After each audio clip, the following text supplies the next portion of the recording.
Elara Vance had spent 3 years ensuring she was a ghost.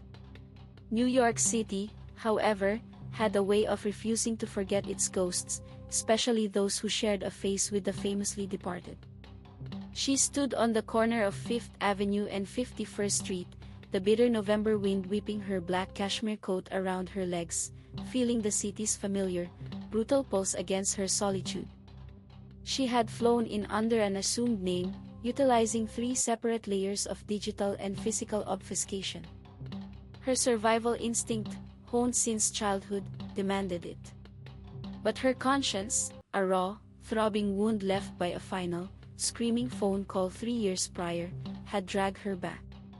The imposing Gothic architecture of St. Patrick's Cathedral loomed, a stark, grey fortress against the blue-white sky, a fitting place for the funeral of Seraphina Vance, who had died in a violent wreck on the West Side Highway. Seraphina. The fire.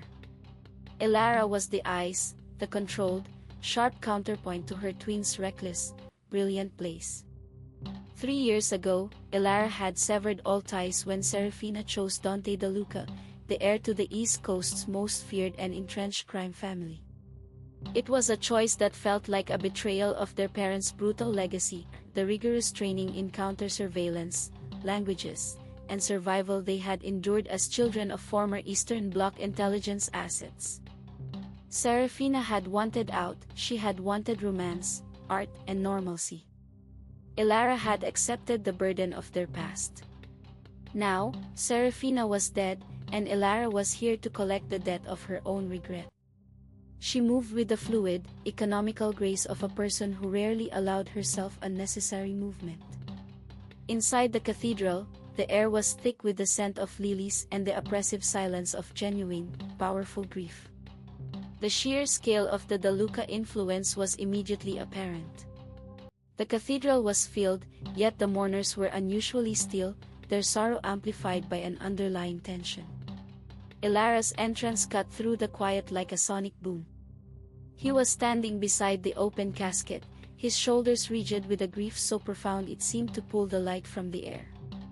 Dante De Luca, tall, devastatingly composed even in his despair, and radiating an innate, ruthless authority. As Elara stepped into the main aisle, a low, collective gasp rippled through the pews. For a heartbeat, the tears stopped. The world held its breath, and all eyes, including Dante's, fixed on the impossible apparition. Dante's face, which Elara had only ever seen in stark, high-resolution photographs, was a study in shattering emotion. His dark eyes, red-rimmed and hollow, widened fractionally. The abject agony of loss gave way to a splintering, frantic hope. He took a staggering step forward, one hand reaching out toward her, his lips forming a single, unspoken word, Seraphina. The illusion was momentary, yet overwhelming. Elara, however, offered no emotional reflection. She approached the casket, her gaze locked on the still, alabaster face of her sister. Seraphina was beautiful, even in death, a final, chilling testament to the life Elara had feared for her. Elara turned back to Dante, who was now only feet away, his hope already curdling into confusion. "I am Elara Vance," she stated, her voice low, steady, and utterly devoid of the warmth Seraphina had possessed. Her use of the present tense, "I am," was a surgical incision, slicing away the delusion. "Seraphina never told you about me. I am her identical twin." The reality hit Dante like a physical blow.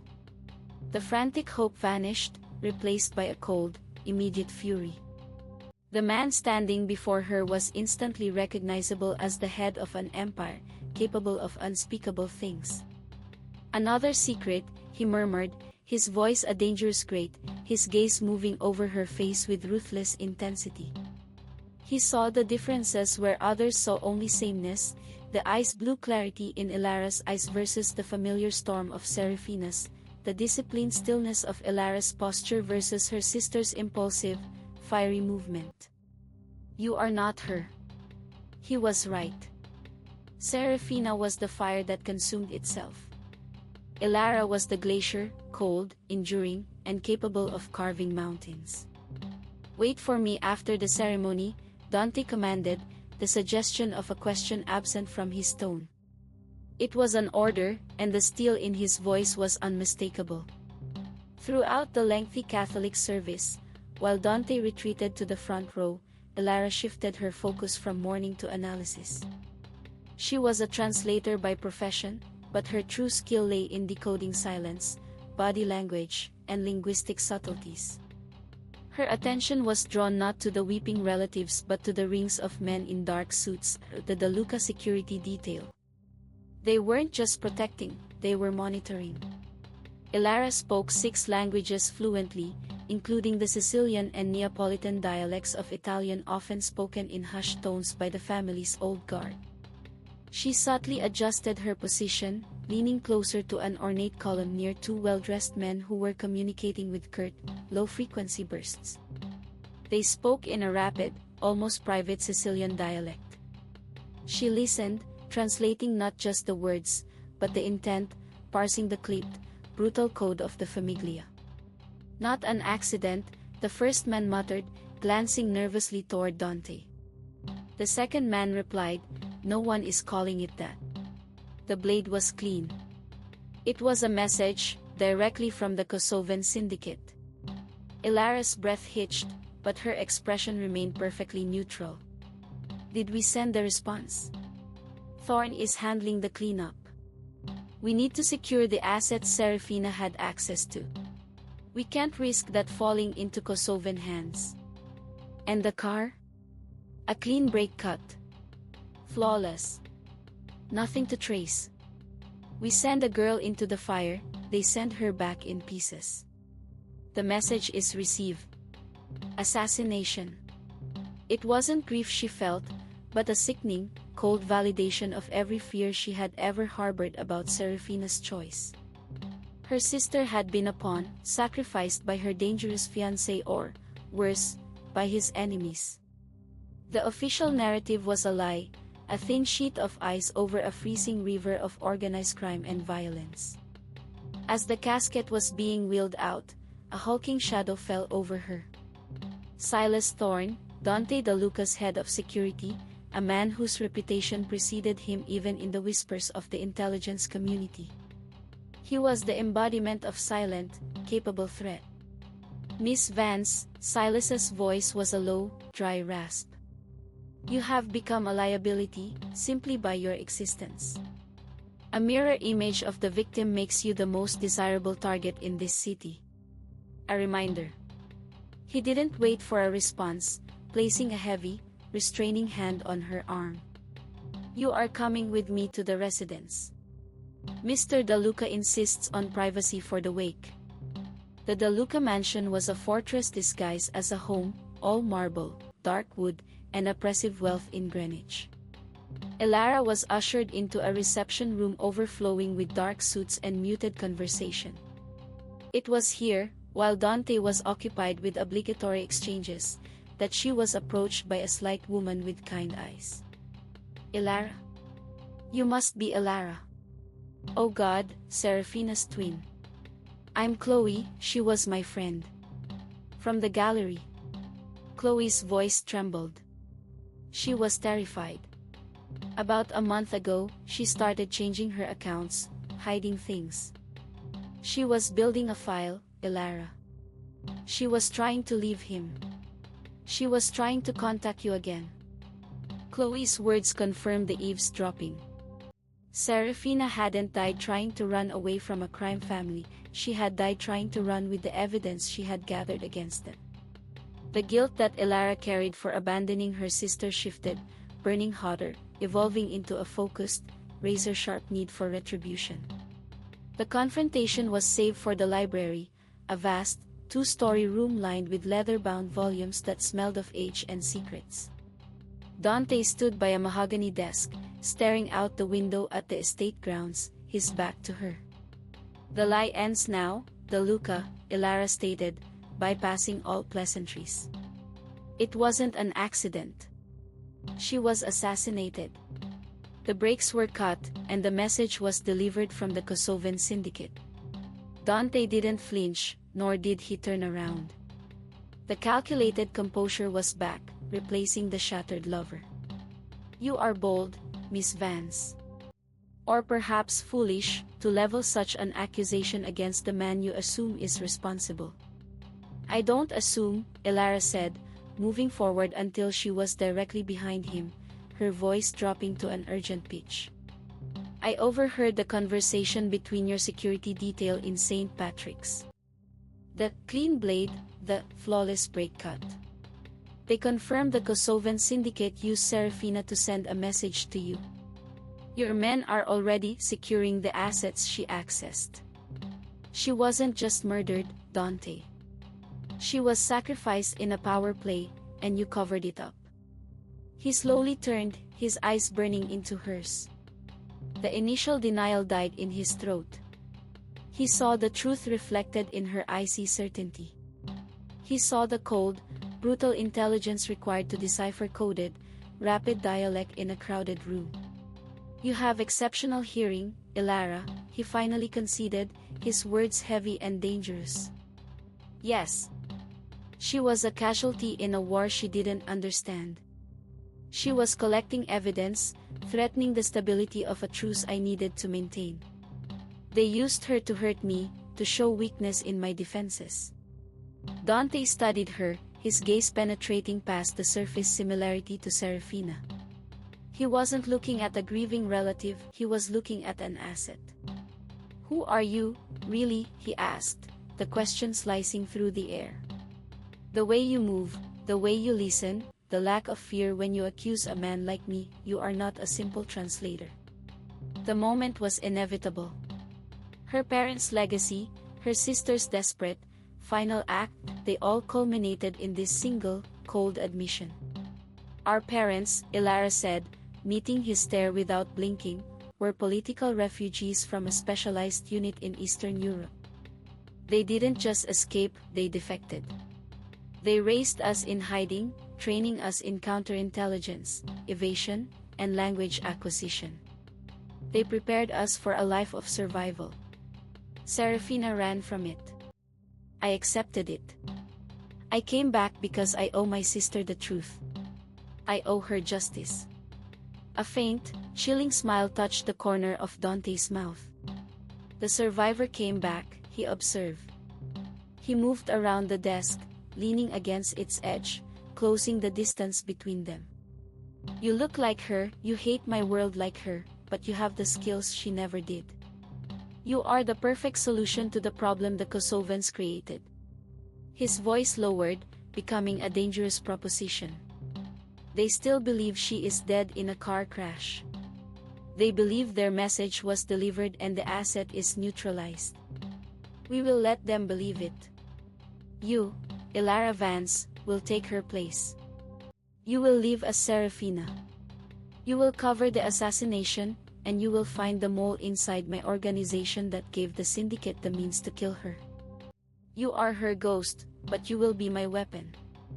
Refuse, and the Kosovans, or my own men, simply to protect the secret of your existence, will ensure you join her." The cold of the room was suddenly surpassed by the cold certainty of her fate. Elara knew the choice was an illusion. To reject the role was to invite immediate death. To accept it was to plunge into the heart of the darkness she had spent her life evading, all for the chance to avenge the twin she had abandoned. The ice must melt into the fire's ashes. Elara gave a single, almost imperceptible nod. "I accept." The library air was cold, but the icy shock Elara felt had nothing to do with the thermostat.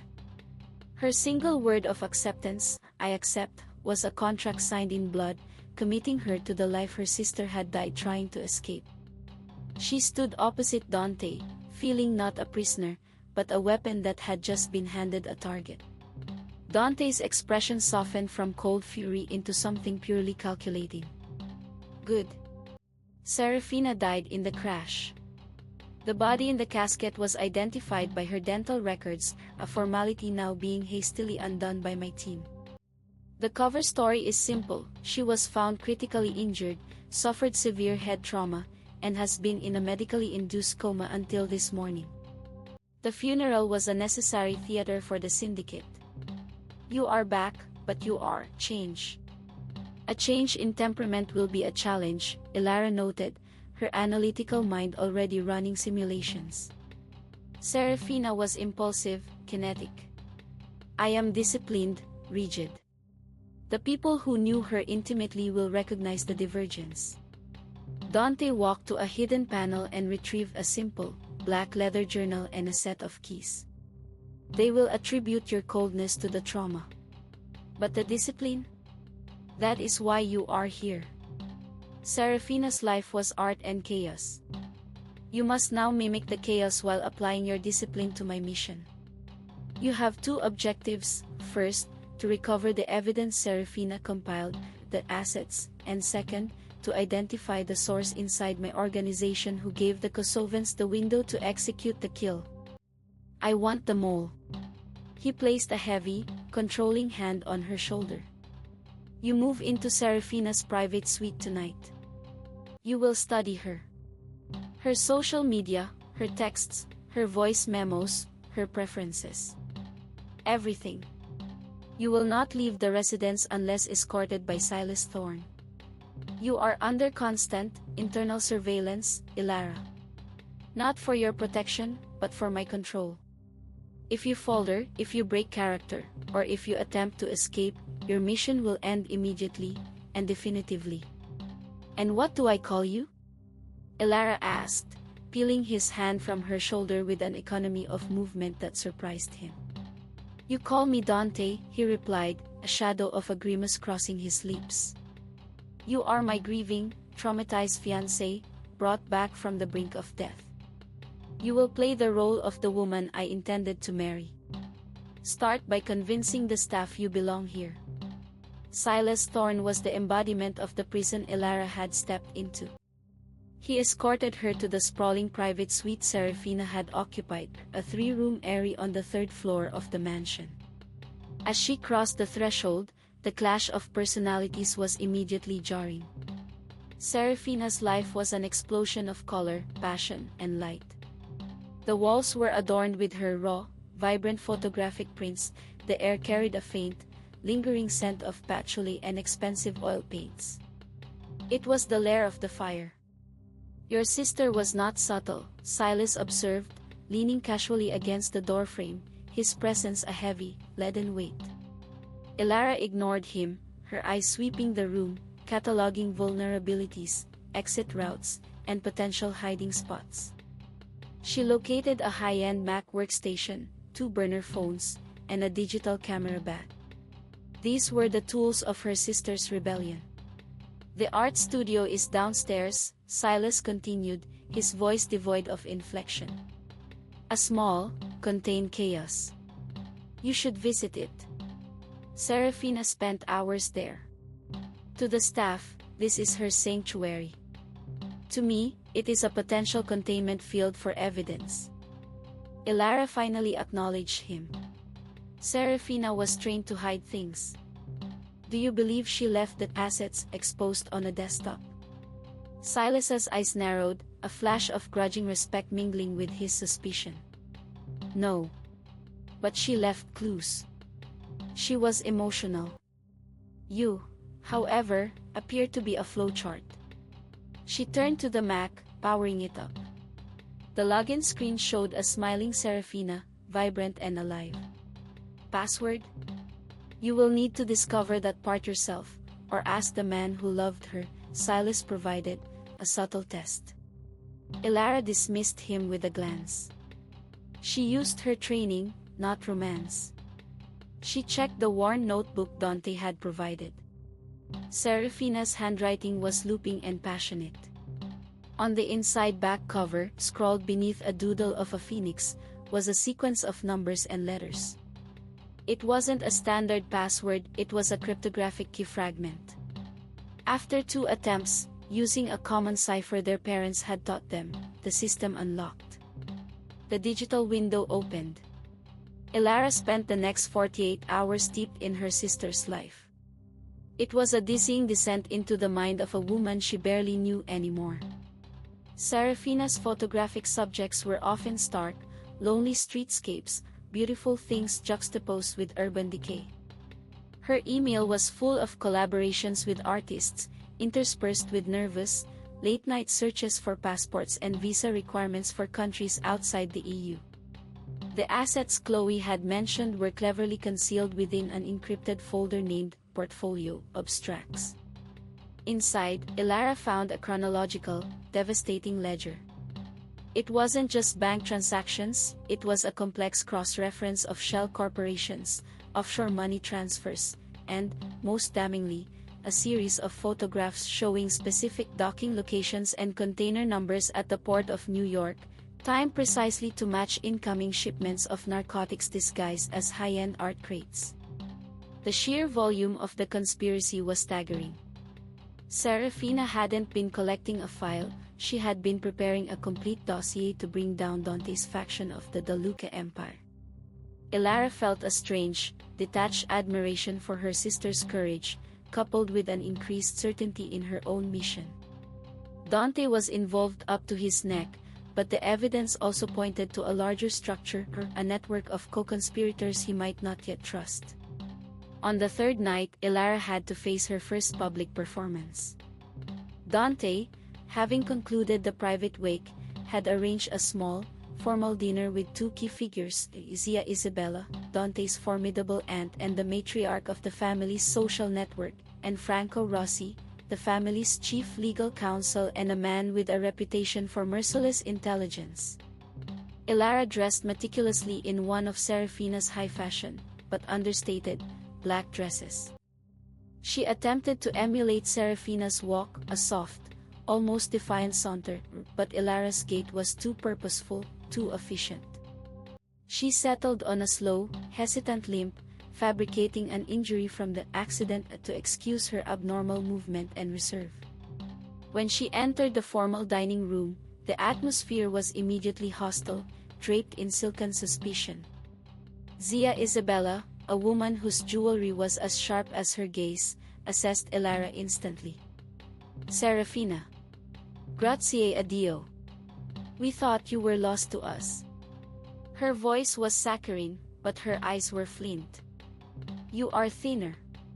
And pale. The trauma is visible.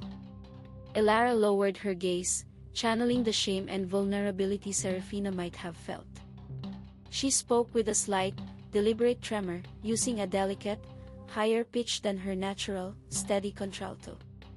The doctor said I was lucky, Zia. I don't remember much. The highway, the rain. It's all static now. Franco Rossi, across the table, was silent, studying her hands. Seraphina was known to gesture wildly, passionately. Elara kept her hands perfectly still in her lap. And your art? Rossi asked suddenly, his voice sharp. Your new abstract series? You were so excited about the lighting effects. Have you thought about returning to the studio, Seraphina? It was a test. A question about passion, about the fire.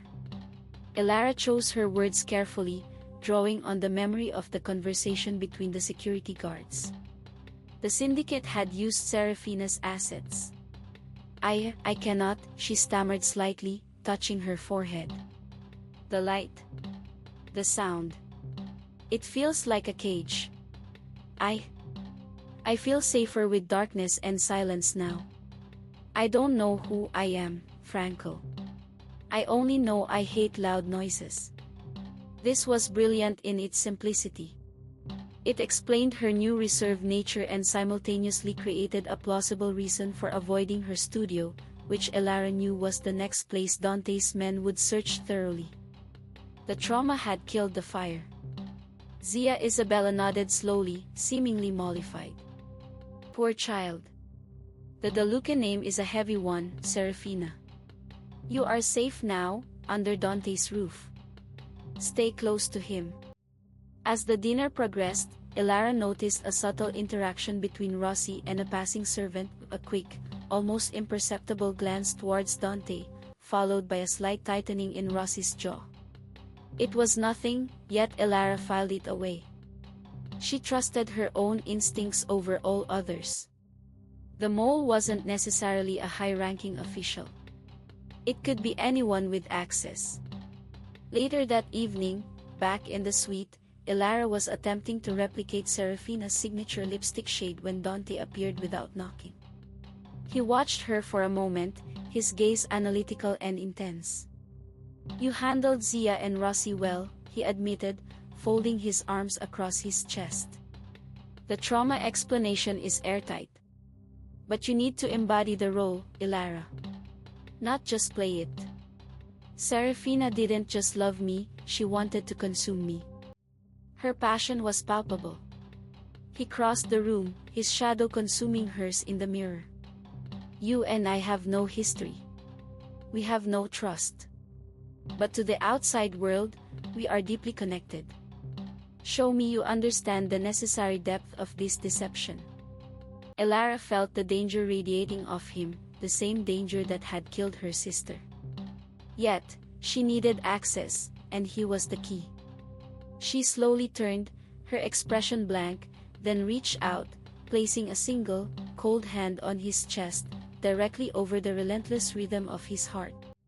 "I understand that Seraphina would have wanted her killer found," Elara whispered, mimicking Seraphina's breathless intensity. "I am doing this for the justice she never received, Dante. And if I am to be your weapon, you must trust me completely." It was the first time she had used the full power of her resemblance combined with intentional vulnerability. The effect was immediate. For a split second, Dante's cold strategy fractured, replaced by the flicker of genuine, agonizing loss he had shown at the casket.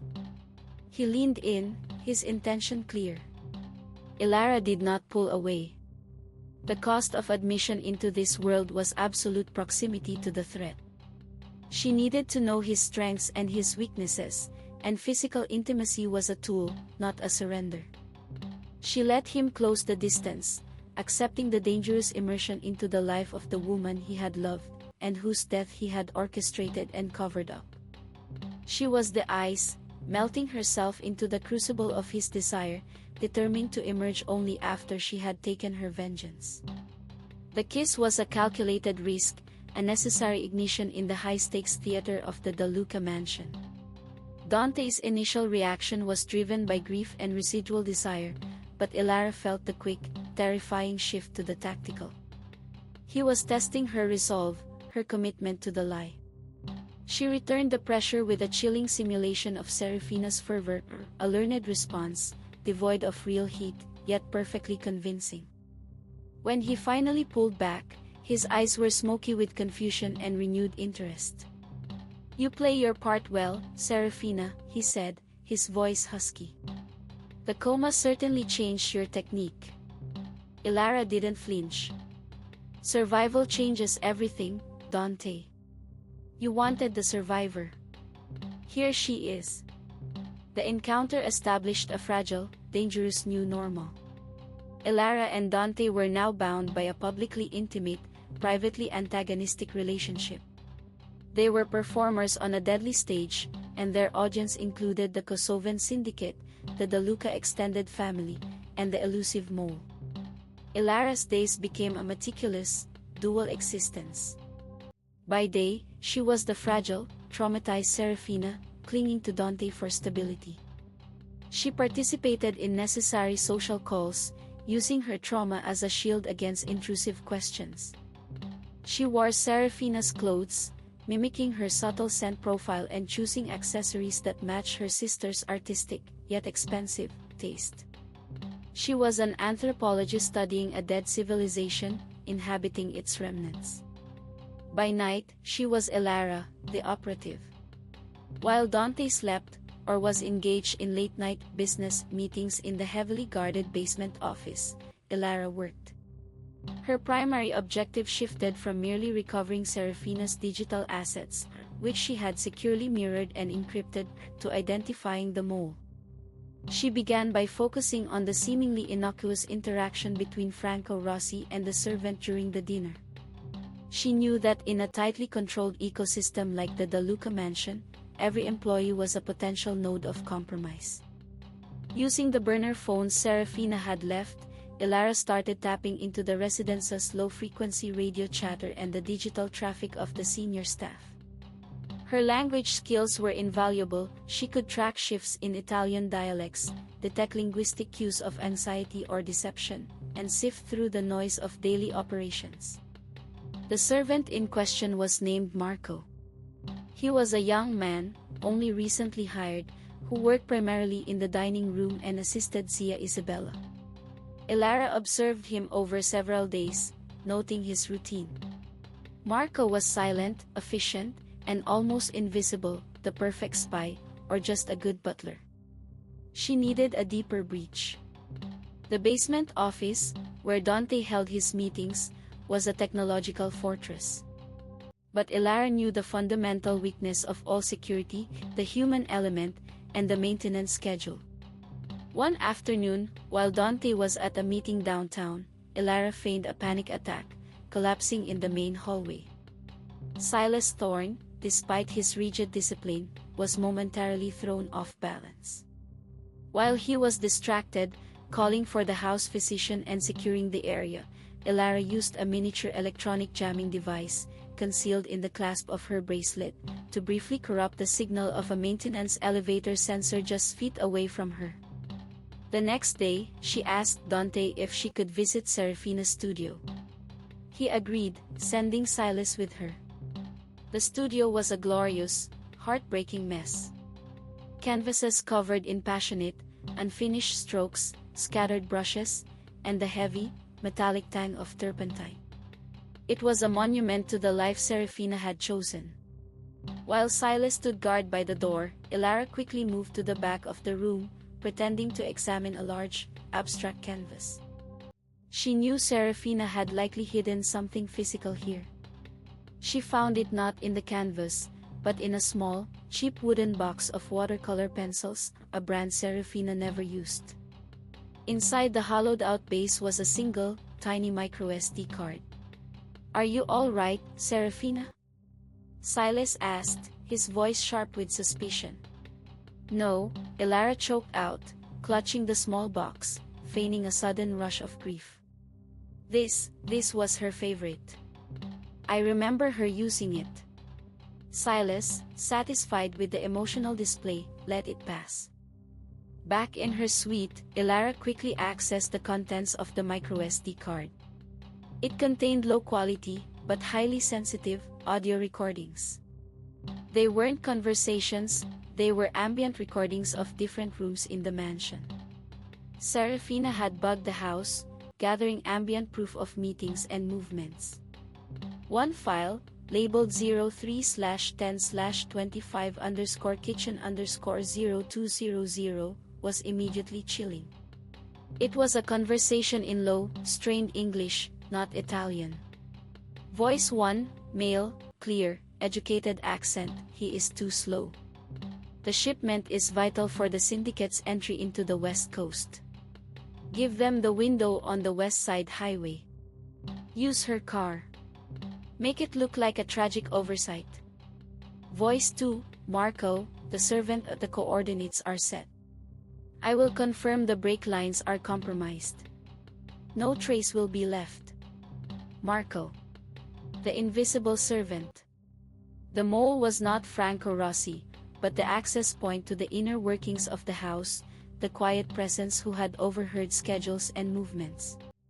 But who was Voice 1? The educated accent was distinctive.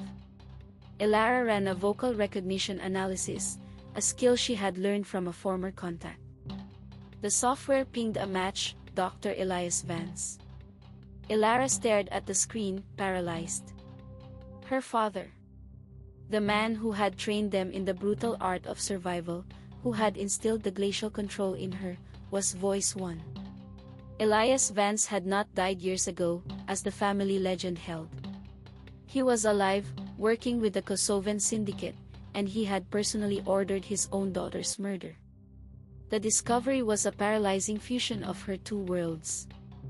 Her mission of vengeance against Dante had suddenly become a horrifying vendetta against her own blood. She had to adjust her strategy instantly. Dante could not know about the recording, or the fact that her father was the true mastermind. If he knew Elara's parentage was the nexus of the conspiracy, he would kill her instantly. Elara needed to confirm her father's true role and location. She requested a supervised visit to Chloe's art studio in Soho, claiming she needed to see Seraphina's work to feel closer to her. Dante granted the request, sending Silas Thorne as her unmoving shadow. In the studio, while Chloe was distracted by a logistics call, Elara subtly slipped Chloe a tiny encrypted USB drive. "This is a new project. I need you to upload this file for me and send the output to this burner address. Don't look at the file. Don't ask questions." For Seraphina. Chloe, seeing the desperate sincerity in Elara's eyes, nodded grimly. "Understood. The fire left you to finish her work." The drive contained a sophisticated tracking virus Elara had developed. The goal was to plant it on the De Luca network, specifically targeting Franco Rossi, whom Dante was already suspicious of. Back at the mansion, the tension between Elara and Dante reached a breaking point. Dante, desperate to find the mole, began leaning heavily on Elara's supposed trauma-induced lucidity for insight. "Talk to me about the family, Seraphina. Who hates me enough to let the syndicate walk in and take what's mine?" he demanded one evening in the library, pacing like a caged animal. Elara sat composedly on the leather sofa, now fully inhabiting the role of the damaged lover. "Hate is everywhere, Dante. But the person who gave the syndicate the window had access, not just hate. They didn't want to hurt you, they wanted to destabilize you. That is a strategic mind, not an emotional one." She steered the conversation away from Marco and towards Rossi. "Franco Rossi. He has access to all your legal weaknesses.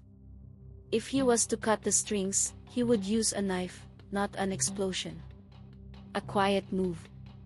Dante paused, his eyes gleaming with suspicion. "Rossi is meticulous. But he is family." "Family betrays," Elara countered, the words ringing with the genuine bitterness of her own recent discovery. "Marco, the servant, he is a small player. He is just a lockpicker. But the architect of the betrayal? That is someone powerful. Someone who knew Seraphina's schedule, someone who understood the value of the shipment at the port. You must start by tracking the flow of information about the port shipment." Dante listened, his analytical side winning over his emotion. He didn't suspect Elara's motives, he only recognized the sudden, chilling clarity of her thought process, attributing it to her near-death experience. The next day, Elara received the encrypted ping from Chloe. The tracking virus was active on the De Luca network. Now, she had to wait. The trap was set. The information she would harvest would lead her not only to the mole Dante wanted, but to the father she needed to face, and the truth of Seraphina's final moments. She was moving two chess pieces simultaneously, playing Dante's game to enact her own, far deeper vengeance. The data harvest arrived 2 days after the virus deployment. Elara retrieved the encrypted transmission via the burner phone, her hand steady despite the chilling significance of the information. The tracking virus, designed to appear as an innocuous system update within the De Luca internal network, had done its job. It had confirmed Franco Rossi was clean. He was a ruthless lawyer, loyal to the structure of the Famiglia, but not the architect of the betrayal. More importantly, the virus had backtraced a series of secure communication tunnels that originated outside the mansion. These tunnels detailed high-level, encrypted communications that bypassed all De Luca firewalls, suggesting a direct, external command structure. Elara, using the vocal recognition analysis from the microSD card, cross-referenced the communication metadata with known former contacts of Dr. Elias Vance. The analysis pointed to a private, undisclosed server farm located in the financial district, owned by a shell corporation with ties to Kosovan interests, and a historical ownership trail that led back to her father's old intelligence network. Elias Vance was not just consulting for the syndicate, he was running their operational hub in New York. The goal wasn't just to kill Seraphina, it was to dismantle Dante's operation and replace it with the Kosovan structure, using Seraphina's exposed secrets as the leverage. Elara knew her time to act was limited. Marco, the physical mole, was a ticking clock. If Dante's internal security, led by Silas Thorne, found him first, Marco would be eliminated, and the trail to Elias Vance would go cold, perhaps forever. She needed to neutralize Marco quietly and extract his operational location. She chose the dead hours of the night, 3 a.m., a time when the mansion's defenses relied on routine and exhaustion. Elara moved through the dark hallways of the staff quarters with the silent, predatory grace of her training. She found Marco in the small laundry room, folding linen, a mundane task that kept him close to the main house and hidden from immediate suspicion. Marco was startled but not panicked when Elara appeared, fully dressed in black training gear, her face a mask of cold fury.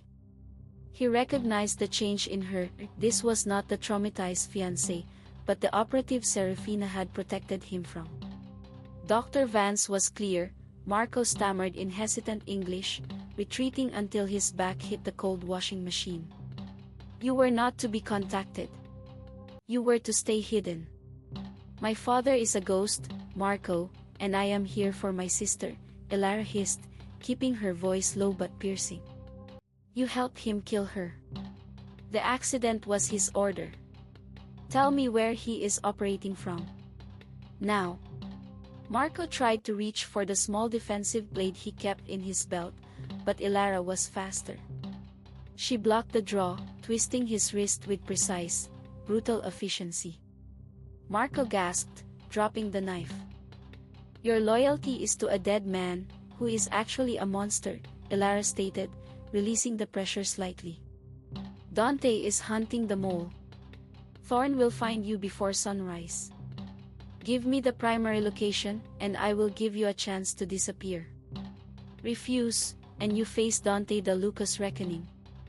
The threat of Dante was far more immediate and terrifying than the distant command of Elias Vance. Marco cracked. He confirmed the server farm and provided a critical detail, a backup communications nexus in a secure sublevel beneath an unused De Luca warehouse in Brooklyn, a place Seraphina had been trying to access. "I only work for the money," Marco pleaded, rubbing his aching wrist. "I never knew they were related. He used me. He used us all," Elara spat. She handed him a prepaid debit card and a coded route to the airport. "Go. Do not look back. If you contact him, I will find you." She watched him scramble into the darkness, a loose end temporarily tied off. Marco was eliminated from Dante's board, but the information was hers alone. She now had a target, the Brooklyn Nexus. The next day, Elara cemented her double game. The De Luca organization was running drills, tightening security after the revelation of the assassination. Dante was volatile, exhausted, and desperately clinging to the illusion of Seraphina. "The reports are coming in from your tip," Dante told Elara, gripping her arm as they walked through the courtyard. "Franco Rossi has been making large, unauthorized transfers, just as you suggested. He is attempting to secure a line of credit outside the family's oversight, exactly the kind of quiet move you spoke of." Elara's tracking virus, planted on Rossi's machine, had subtly redirected his routine financial activities to appear suspicious, a perfect digital manipulation that capitalized on Dante's existing distrust. "He is a strategic threat, Dante," Elara said, leaning into him, playing the role of the damaged, fiercely protective fiancé. "You must cut him loose before he destabilizes the family's assets. Use the port shipment, the assets Seraphina found, to corner him. He'll panic and reveal his co-conspirators. Dante's eyes were sharp and cold. You want me to set a trap? Use my own compromised shipment as bait. You are already compromised, Elara countered, channeling Seraphina's defiant logic. Control the narrative. Give Rossi enough rope to hang himself and pull the Kosovans out of the shadows. Do it before the public finds out she was a target, not a victim. The logic, though based on a complete fabrication of Rossi's guilt, was sound from a strategic standpoint. It gave Dante a plausible path to action, a reason to stop the paralyzing cycle of suspicion. You have ice in your veins, Seraphina, Dante observed, a hint of admiration coloring his mistrust. He kissed her forehead, a gesture of ownership and gratitude. I'll have Thorne prepare the logistics. Rossi gets cornered at the docks tomorrow night. We end this. Elara watched him walk away, knowing that Dante was marching toward a manufactured conflict that would distract the entire organization. The stage was being cleared. While Dante and Silas focused on Franco Rossi and the port of New York, Elara would initiate her true mission, a solo strike on the Brooklyn Nexus. The time for deception was over, the time for action was here. The moment Dante and Silas Thorne's convoy peeled away from the De Luca estate, heading toward the planned confrontation at the docks, Elara moved. The vast mansion, stripped of its primary protectors, felt both empty and vulnerable, the perfect cover for her own, real target. She had spent the last hour cementing the facade of the distraught, slightly feverish fiancé, ensuring that the remaining staff believed she was resting heavily under a sedative. Sleeping out of the residence was simple for someone trained to be unseen. She used the service tunnels her parents had taught her to map decades ago, emerging into the crisp, urban anonymity of a Manhattan side street. A prearranged, unmarked car was waiting, a final contingency she had secured using Seraphina's hidden funds. The Brooklyn Nexus was located beneath a massive, dilapidated warehouse used for obsolete construction materials, a brilliant, ugly shell hiding state-of-the-art surveillance and communication equipment. Elara breached the sub-level entrance using a silent thermal cutter and a complex override sequence, her movements precise, driven by a cold, surgical rage. She found Elias Vance in the center of a control room lit by the sickly glow of multiple monitors. Her father, the ghost, looked precisely as she remembered, lean, silver-haired, radiating an intellect that was both brilliant and utterly devoid of empathy. He wore a crisp suit, looking more like an academic than a mercenary orchestrating a hostile corporate takeover. Elara. The eyes, Elias said, without turning, his voice low and steady. I knew Seraphina would draw you out. She was always the bait, never the prize. I left the trail of breadcrumbs for you, my dear. I always knew you were the better weapon. Elara lowered her weapon, a small, highly customized kinetic pistol. You killed her. Your own daughter. She was trying to warn me. Elias finally turned, offering a chilling, parental smile. Seraphina chose to tether herself to the De Luca weakness, sentimentality, emotion, fire. She contaminated herself.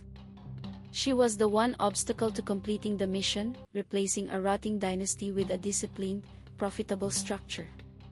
Her death was the ultimate strategic move to draw out Dante's deep resources and expose their vulnerabilities.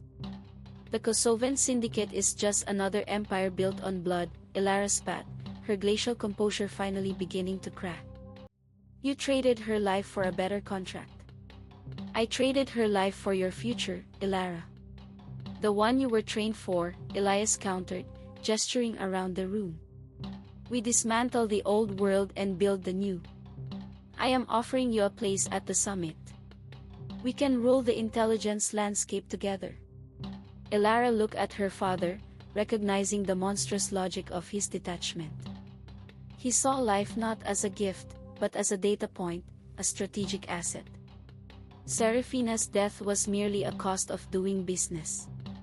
I was trained to survive, Elara stated, raising the pistol again. and to protect the one person who mattered. Seraphina was my responsibility. The confrontation was swift and anticlimactic, a testament to Elara's superior preparation. Elias, relying on intellectual dominance, underestimated the physical threat she posed. He attempted to trigger a system-wide lockdown. Before his finger could hit the panic button, Elara fired. Not at him, but at the main power conduit feeding the Nexus servers. The room plunged into darkness, filled with the searing hiss of vaporized metal. In the chaos, Elias lunged. Elara used a simple counter-disarm technique, snapping his elbow with a sickening crunch. As he collapsed, she pressed the cold muzzle of the pistol against his temple. "You don't deserve a clean death," she whispered. "You deserve to watch the structure you built collapse." Elara didn't pull the trigger. Killing him would be the emotional release Seraphina sought, but it would also tie her to the Nexus permanently. Instead, she destroyed every primary and secondary hard drive, wiped the communication logs, and secured the remnants of the vocal analysis linking him to the Syndicate. The Nexus was neutralized, not by death, but by digital obliteration. Elias Vance was left paralyzed in the ruins of his operation, awaiting the inevitable arrival of the Syndicate's cleanup crew, or worse, Dante's. Elara did not return to the mansion. She used her final burner phone to send a single, encrypted message to Dante's secondary, secure line. The mole was not Rossi. It was the architect, hidden in the shadows. Nexus destroyed. Your structure is safe. The ice is melting away. She deleted the logs, destroyed the phone, and disappeared back into the urban darkness. When Dante returned from the successful, but confusing,